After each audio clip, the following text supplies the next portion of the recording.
I'd like to tell you a bit more about the possible harms and benefits of lung cancer screening. Okay. You qualify for the screening based on your smoking history.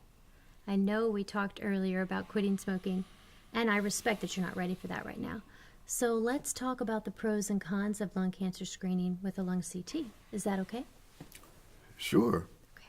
The tool we will use takes information from your history and shows us your personal risk of getting lung cancer, as well as by how much screening might lower that risk. Okay. In addition, the tool can estimate the potential harm of screening.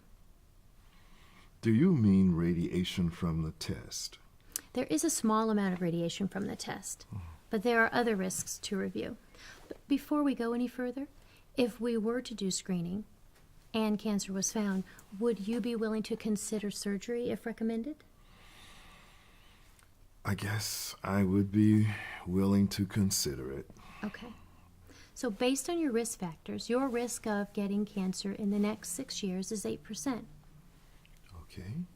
That means in 100 people like you without quitting smoking and not getting screening over 6 years, 8 of those people would be diagnosed with lung cancer.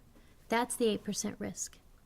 In the same 6 years, the remaining 92 would not be diagnosed with lung cancer. Okay. However, because lung cancer is so lethal, 7 of those 8 will die, so leaving only 1 survivor. Wow, there isn't much chance of making it, is there? No, the survival rate is low when lung cancer is found without screening. Yeah. So that's what may happen if we don't do screening. Now let's take a look at how screening changes things for some people. The key benefit of screening is that it saves lives. Mm-hmm. So in our group of 100, if all get screening, we save 1 life.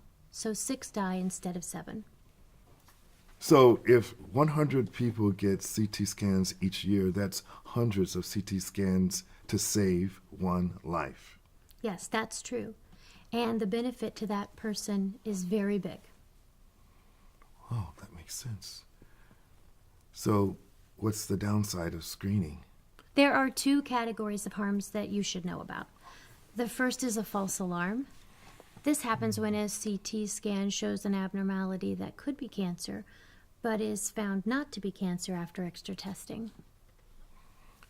What do you mean by extra testing? For most patients, this means more CT scans done sooner. Occasionally, for some, it includes more invasive procedures like biopsies, which are normal. So in our group of 100, 2 of these people would have biopsies which turn out to be normal.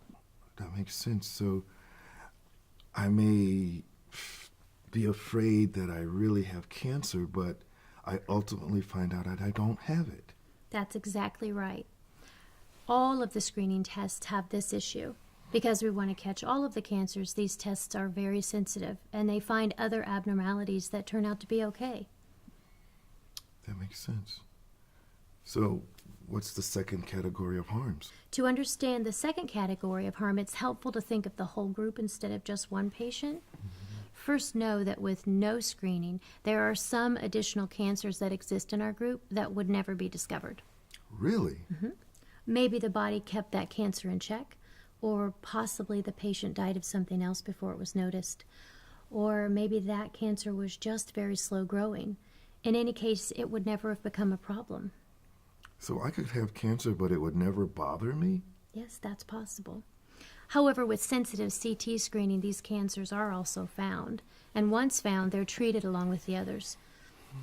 Sometimes we call this overdiagnosis or overtreatment. Will the patient ever know whether they were overtreated? No. All of the cancer survivors have a similar result. We can't know which patients were overtreated, which would have died without screening, or which would have survived either way. There is a lot to consider. Yes, there is. That's why expert groups think it's very important for you and I to go over these pros and cons before deciding. So what are your thoughts? I'm not ready to make a decision yet. Okay. Let's not make a final decision today. I would recommend printing the summary for you to take home and review with your family. We can talk about it again when I see you next month. Thank you. That would be helpful. Thank you.